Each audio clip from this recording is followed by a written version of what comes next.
Boa tarde, pessoal, tudo bem? Eu sei que vocês sabem meu nome, mas eu sou Raimundo Marcolino, né? E a partir dessa semana eu quero estar enviando sempre alguns comentários de questões, entendeu? Questões de material que já foram enviado para vocês.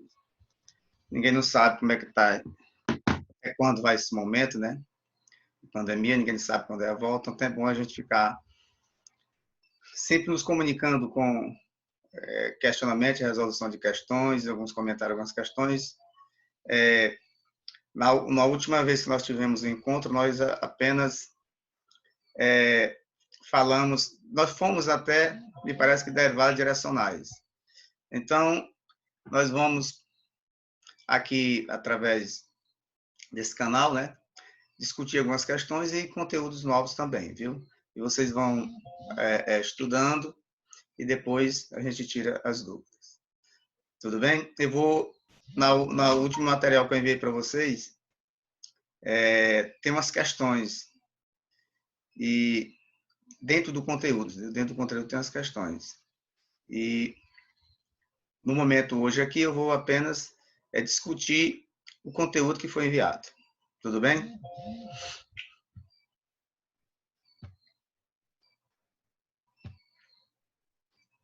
Então, nós vamos falar de diferenciabilidade. Seja A contido no R2, aberto, e x0, y0 pertencente a A, uma função de A em R, ela é diferenciável em x0, x0 e y0, se existe A e B pertencentes aos reais. Tal que o limite de toda essa função aqui de cima, dividido pelo módulo de HK, quando HK tende a zero, foi igual a zero. Ou seja, essa função f de H mais x0, K mais y0, menos f de x0, y0, menos H vezes, ou A vezes H, menos B vezes H, é igual o RHK. Isso aqui é o resto. Então, se isso aqui ocorrer, se isso aqui for igual a zero, então essa função é diferenciável. Aqui eu estou trabalhando com a função no R2, uma função de duas variáveis, mas pode ser de N variáveis. Sabendo que o A é igual à derivada parcial de x0 e y0 em relação a x. E o B é a derivada parcial de x0 e y0 em relação a y. Visto que se uma função é diferenciável, então existe as derivadas parciais, ou seja, essa derivada existe. Se a função for diferenciável, existe a derivada parcial. De uma forma mais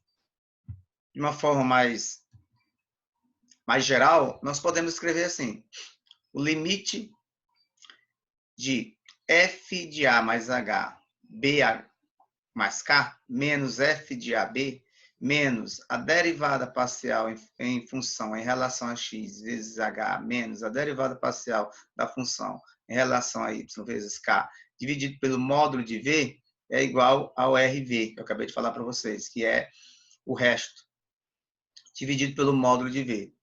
Sendo esse v, pessoal, igual a HK. Isso quando o limite de v tende a zero. Então, se isso aqui ocorrer, a função é diferenciável. Tudo bem? Teorema. Se f de xy é diferenciável no ponto x0 e y0, então f é contínua nesse ponto. Ela é contínua nesse ponto. Se uma função é diferenciável, então ela é contínua. Mas nem toda função contínua ela é diferenciável. Se uma função é diferenciável, existem as derivadas parciais no ponto onde ela é diferenciável, como também ela é contínua. Aqui um exemplo. Usando a definição, provar que a função f de x, y, igual a x ao quadrado mais y ao quadrado é diferenciável no ponto 1. Então, esse aqui é o x0 e esse aqui é o y0. Vamos para a prova. Sabemos por definição que RH é igual a f de H mais x0, vírgula, k mais y0, menos f de x0 e y0, menos a vezes h, menos b vezes h. Conteúdo que a gente... conteúdo não, definição que a gente acabou de ver, que é essa aqui. Essa aqui que está em cima. Ou seja, o RH é igual a tudo isso aqui, que está aqui no numerador. Portanto,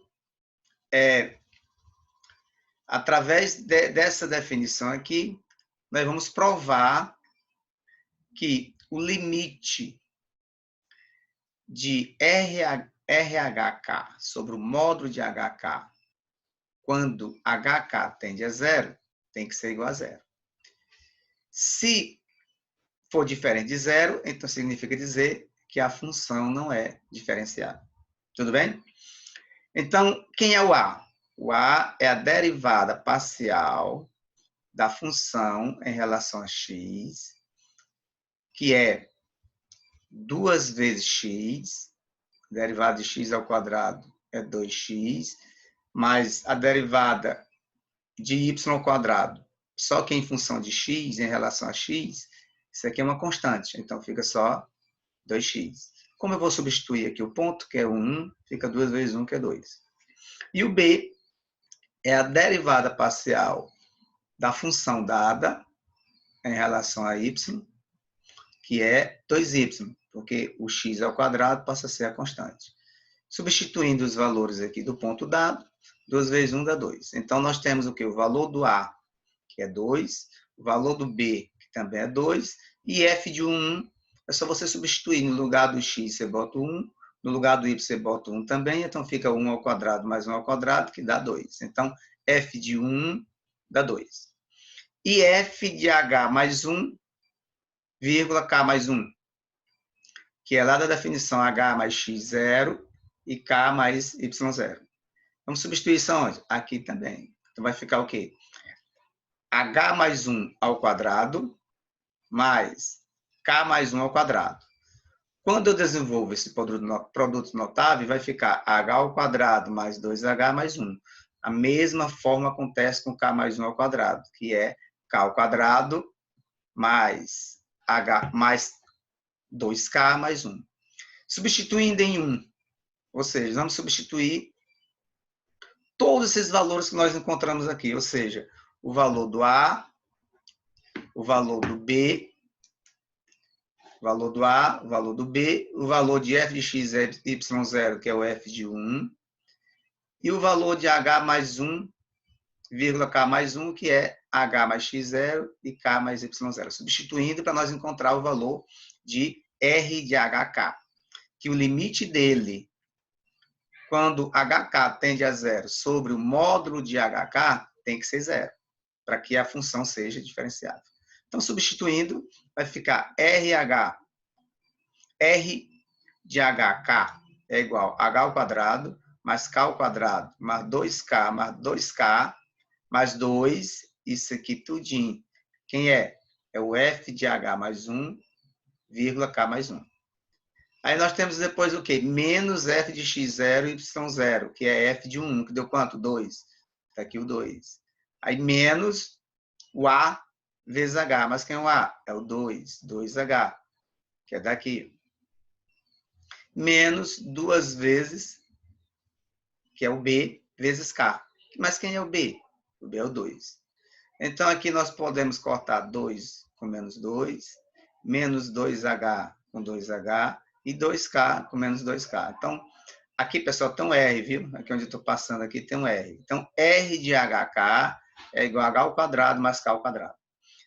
Agora, o que é que a gente tem que fazer? A gente vai colocar o limite dele com HK tendendo a 0, 0, de tudo isso aqui sobre o módulo de HK. Vamos ver como é que vai ficar. Aqui. Então, portanto, o limite de HK,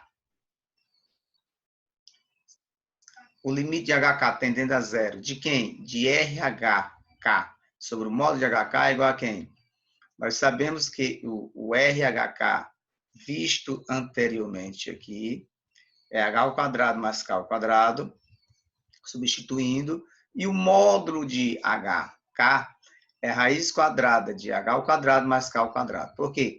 Porque o módulo de um vetor qualquer.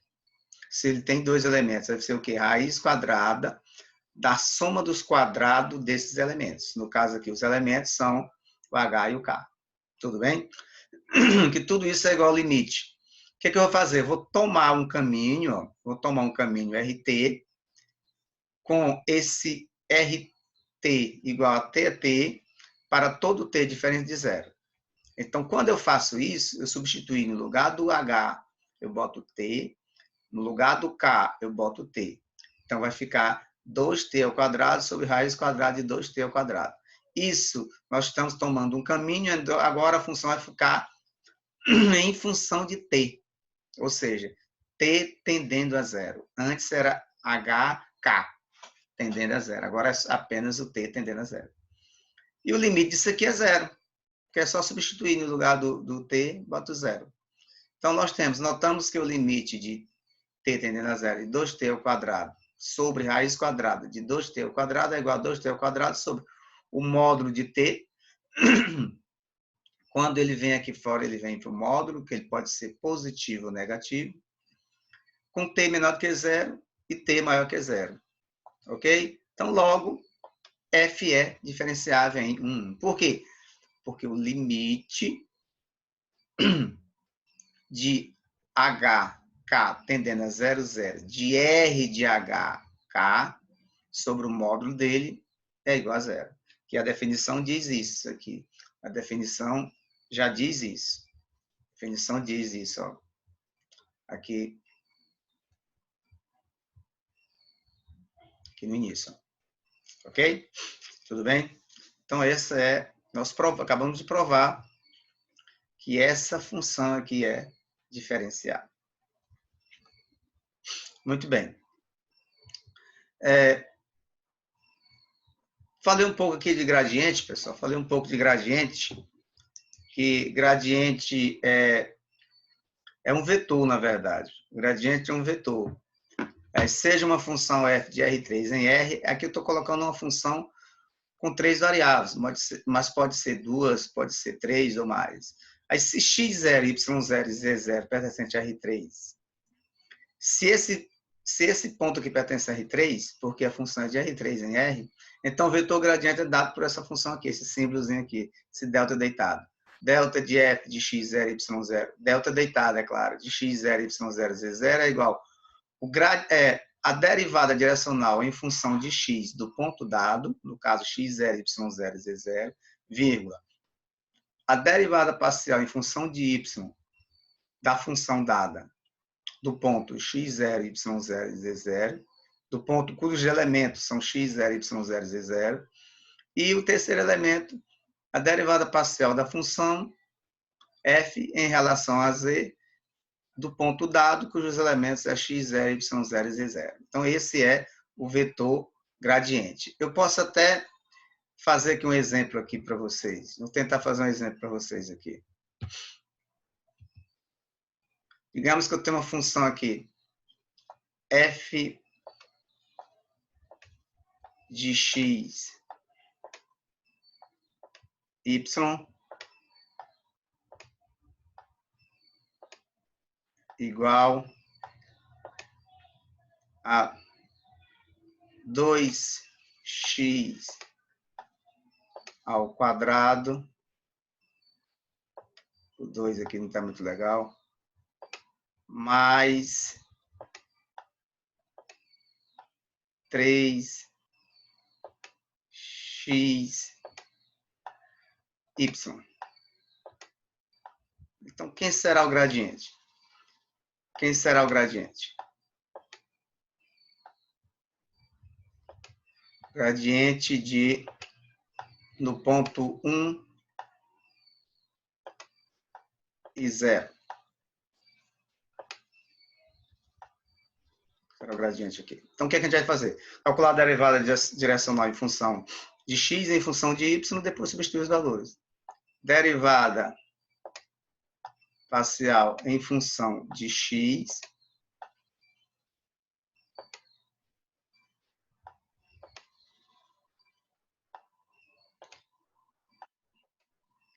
é igual a 4x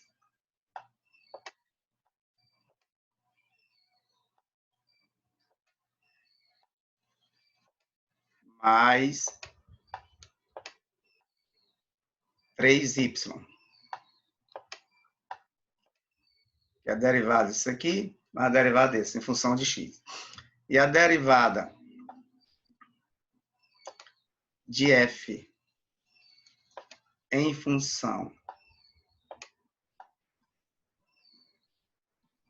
de y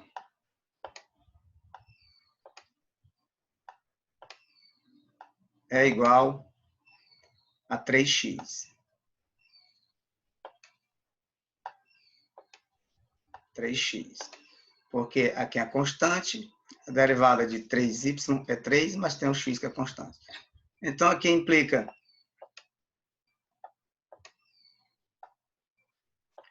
que a derivada de f em função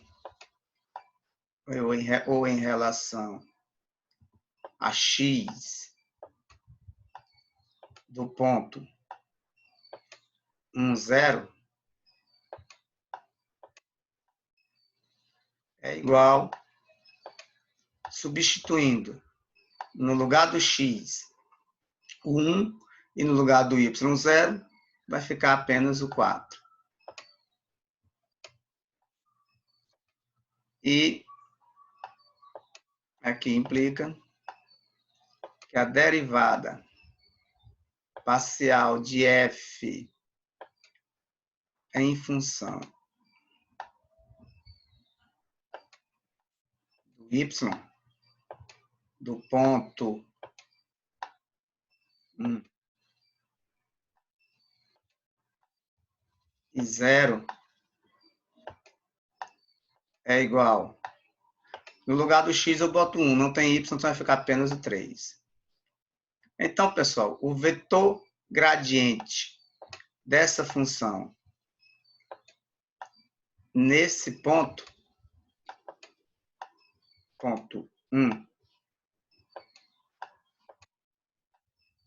e 0,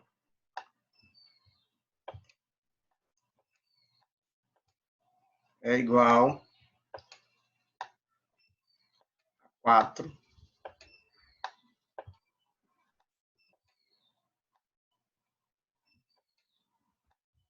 e 3. Ok? Então, muito simples, né? Muito simples aqui, essa definição aqui. Aqui eu posso apagar, caso eu queira aqui, posso apagar. Mas aí vamos voltar para lá. Vamos voltar, continuando aqui o gradiente. Então, isso aqui é o gradiente, como nós acabamos de ver, né? Então, é muito simples, é só você calcular a derivada parcial nos pontos dados, que aí vai dar tudo certinho. Tudo bem? Pessoal, aqui tem a parte de derivada direcional. Vou só falar um pouquinho da definição aqui e, posteriormente, a gente faz exemplo. Então, seja f de u em R, definido no aberto U, com esse U contido no Rn. Um A pertencente a U e V pertencente a Rn. A derivada direcional de f no ponto A, segundo o vetor unitário, esse vetor unitário sempre, V, é por definição o limite disso aqui. Ó. A derivada direcional de f em relação a V, que é o vetor unitário, de A, que é um ponto, é igual ao limite de t tendendo a 0, de f de A mais tv, menos f de A sobre t. Se tem um parâmetro qualquer. Em um ponto específico, se eu for colocar essa definição em um ponto específico, ou seja, no lugar desse A eu colocar o x0 e o y0, pertencente a R2, temos, aqui eu estou colocando um ponto do R2, mas pode ser quaisquer que outros. Então, a derivada aqui no lugar do A, a derivada de f em relação a V, de x0 e y0, vai ser igual ao limite de t tendendo a 0 de f de x0 e y0 mais t vezes a b, menos o f de x0 e y0. Observe que no lugar do A eu estou colocando o ponto específico, eu estou dizendo que é x0 e y0. E o V, eu estou dizendo que é AB, que está sendo V igual a B. Esse V, pessoal, é um vetor unitário. Sabemos que o vetor unitário é o quê? É um vetor cujos elementos, a raiz quadrada da soma do quadrado deles tem que ser igual a 1. E, de uma forma, nós podemos também obter, em algumas ocasiões, a derivada parcial fazendo o produto do gradiente no ponto dado multiplicado pelo vetor unitário. Pode ter algumas questões que saem pelo aqui, mas o mais provável é essa daqui. Tudo bem, pessoal? Tudo ok? Então, posteriormente eu estarei mandando mais atividade para vocês, alguns comentários, quer dizer, toda semana eu vou ficar mandando para vocês, que ninguém não sabe ainda de fato quando a gente volta, então é melhor a gente ir adiantando as coisas, viu? Um abraço a todos e até mais.